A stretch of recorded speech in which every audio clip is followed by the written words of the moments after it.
As we celebrate our nation's independence, you might want to take a good look at your financial independence. If you are living paycheck to paycheck or dealing with debt, it's time to take control. Local financial professional Mike Kojonen is back with 4 tips to help you achieve financial independence. Mike, always good to see you. Thanks for having me again. So when I hear financial independence, I might think not relying on anybody else for money, but I imagine it's much more than that.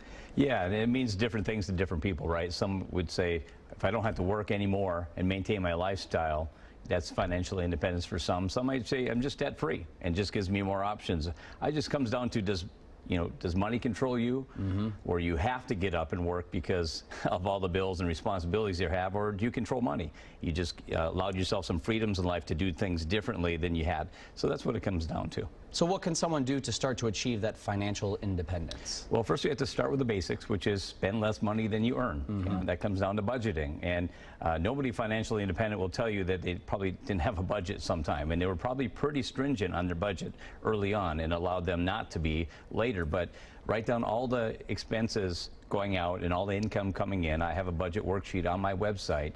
And I know it might be tougher this time of season. You might be doing more traveling or festivals or camping, fishing, things like that. You have to factor that into your budget. You can't just blow it June, July, August, and also in December. You need to factor all these things into your budget. And of course, when you say pay yourself first, what do you mean by that? Just focusing on literally just yourself? Yes, I will say invest in yourself first.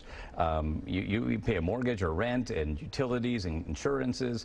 Why aren't you not putting 10% of what you make aside for your retirement? You should invest in yourself so you have those luxuries in life later. And the best to do that is through your 401ks and IRAs, and make sure you get 10% in, eventually up to 10%, and if not more, to maximize that. And the best way to do is set up those automatic withdrawals. And maybe every 6 months I have them adjusted to go up 1% or 2% as you anticipate raises, so you can get up to that maximization, which is up to $19,000 if you're under 50 years old, or $25,000 in a 401k if you're 50 or older per year. And of course, we say independence, but as we start to get maybe later in life, or 30s and 40s, we're often navigating that part of our life with someone along our side. So how can you kind of factor that in while staying that financially independent? Yeah, that could be tough, because usually we see finances are strong for one and not for the other. Typically, we see that a lot. There's one strength is the other one's weak. Yeah, and that's why they work well together. That's right. But get on the same page. Why are you both maximizing your 401k contributions? Why are you both investing into it? Because we see that where one is maximizing it and doing well in their investments, the other one's not doing anything at all. What does retirement look like?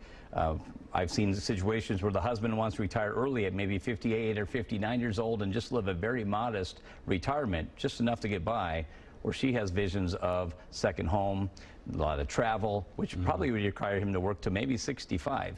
And it's not about who wins, who gets their retirement of their dreams. It's about compromising together. And don't have this conversation a year, 2 years before retirement. You need to be working on this at a early part of your relationship. And it almost sounds like your next step, which is coming up with a plan, whether that's together or on your own. Yeah, and no matter, I don't believe anybody's going to be financially independent without having a plan in place. Whether in your 20s or 30s or your 50s, 60s, you need to have a plan.